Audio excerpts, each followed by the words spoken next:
परभणी लोकसभा निवडणूक प्रचार शिगेला, उमेदवारांचे आरोप प्रत्यारोप चालू। परभणी लोकसभा निवडणुकीच्या रिंगणात 34 उमेदवार खासदार होण्यासाठी आपलं नशीब आजमावत आहेत।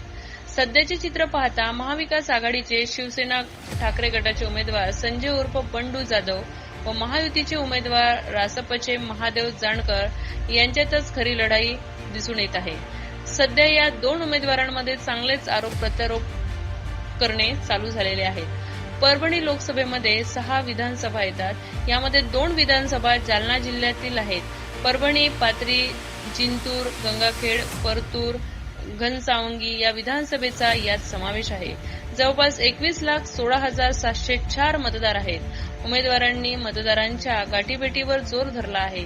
परभणी लोकसभेत दोन्ही उमेदवार पक्षाचे असून देखील त्यांना दोन्ही उमेदवारांना नवीन चिन्हावर निवडणूक लढवावी लागत आहे।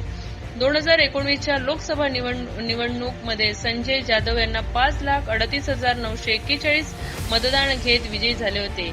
या निवडणुकीत मतदार राजा कोणत्या उमेदवाराच्या गळ्याला विजयाची माळ घालतील ते सुज्ञ मतदारांना माहीत आहे। महाराष्ट्र न्यूजसाठी विलास पाटील, परभणी।